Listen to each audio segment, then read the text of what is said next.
Question 2. The probability distribution of a discrete random variable is given below.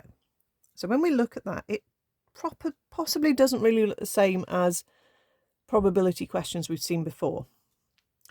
What it's giving you are the various values it can take. So these are your possible values, and these are their probabilities.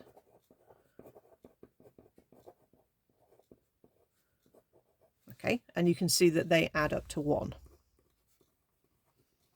Sometimes that's a fact you have to use. You don't here because it's just done anyway. So this is not really different from, like, I don't know, a spinner question. It's just presented differently.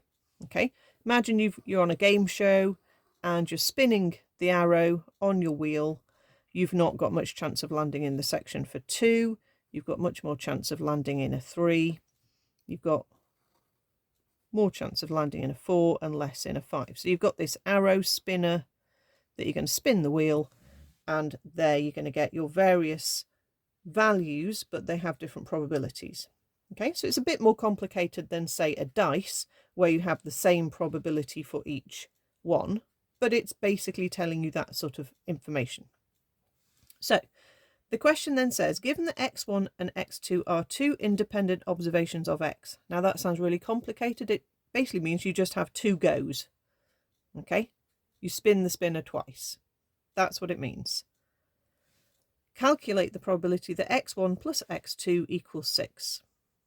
Okay, so you have 2 goes. Okay, you two spins of your spinner.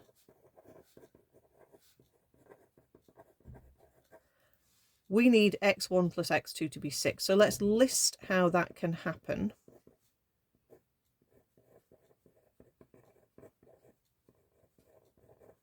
So if x1 was a 2, you'd need it to be then a 4. If x was a 3, you'd need the next one to also be a 3. If 1 was a 4, you'd need the next one to be a 2, and it's not going to work if you spin a 5 on your throw because you're not going to be able to make a 6 in total.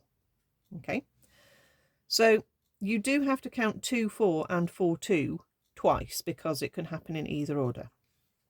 So because you want the probability of these outcomes, you treat it now effectively like a tree diagram, which is basically, this is what it is. It's a tree diagram with 4 possible outcomes on the first branch and then 4 possible outcomes on each of the branches there. But that's a bit of silly to try and draw a probability tree with that many branches. This is really what it is doing. And because you can think of it that way, you want this to happen and then this to happen, you can multiply these decimals together. So a 2 followed by a 4 would be 0.1 times 0.3, which is 0.03. A 3 followed by a 3, you have chance 0.4 times chance 0.4, which is 0.16. A 4 followed by a 2 is the same as a 2 followed by a 4, so you can just count that twice if you want, but I've just written it twice anyway. And then you can add your branch ends together, okay, and that will give you 0.22, and that is your answer.